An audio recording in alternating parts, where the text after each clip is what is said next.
Muawiya is son of Abu Sufyan, who was a very, very intelligent man.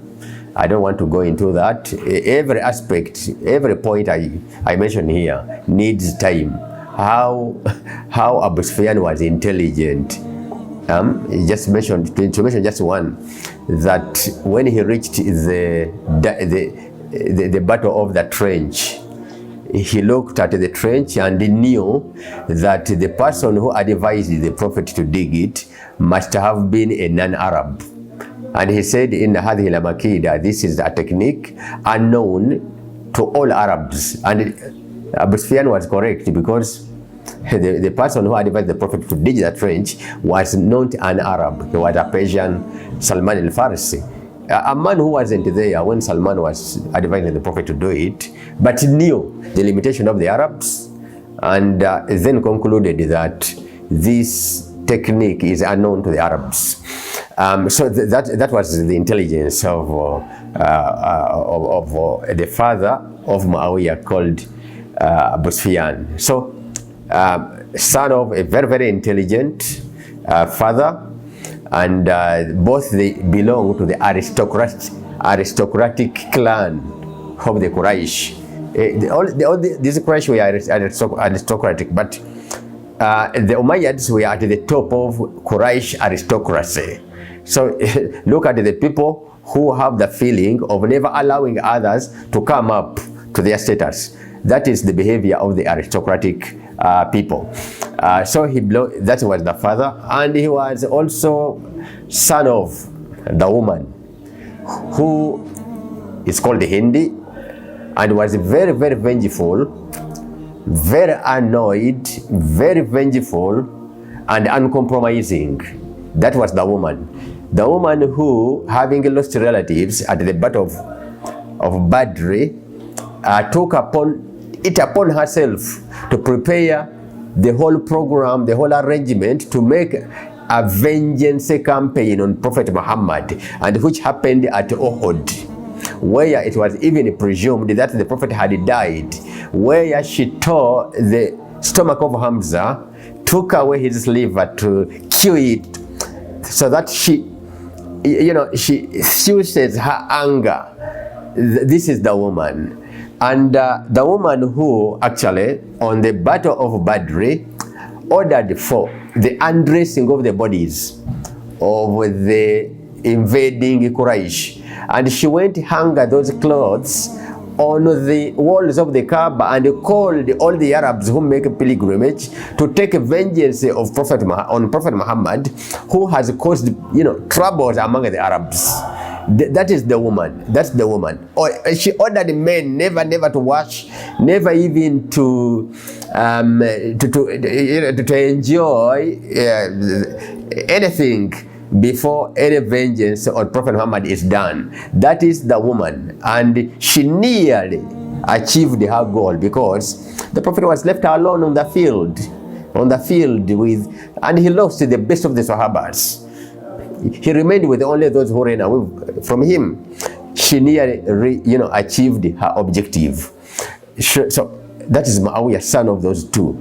And I remember Muawiya doing the same, to take a leaf from his mother, that when Uthman was besieged, Muawiya did not mobilize the armies to go and help Uthman.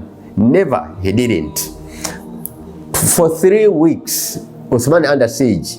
Only 1 week was enough for the Syrian army to come to Medina and rescue Uthman. What did Muawiya do?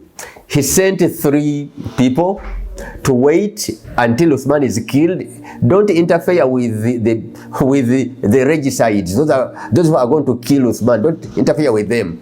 Let them kill him.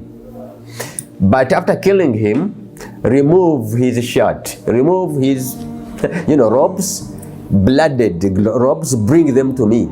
And he hung the blooded robes of Uthman on the pulpit, minbar, of the masjid in Damascus, and stirred the feeling of all the Syrians crying for revenge of the blood of the murdered caliph. His intention was not the life, to preserve the life of Uthman, because the life of Uthman was actually the obstacle between the throne and Muawiya himself. So when this man is gone, then I'm on the throne. So it was very impossible, very difficult actually. It was very impossible for Imam Ali to assume the caliphate and take it peacefully when these people were highly determined to such an extent with all those conspiracies. Was it possible for Imam Ali to overcome Muawiya? No, never. No, never. He wouldn't have done it. Why? Because Imam Ali is infallible. He is infallible. The element of infallibility prevents the infallible from using all the means to achieve their objectives. However, their opponents like Muawiya and others were free to use all the means to achieve their objectives. So if somebody who is tied up with infallibility and somebody who is free to act the way he wishes, to use all the haram means to achieve the objectives, then those who were free to achieve, to use all means. In history, they defeated the infallibles, because the infallibles were tied up with the infallibility. They cannot use all the means. Like Machiavelli said, that the end justifies the means. The end, if the end is right, then you use all the means to achieve that end. Can Imam Ali be a Machiavellian? No.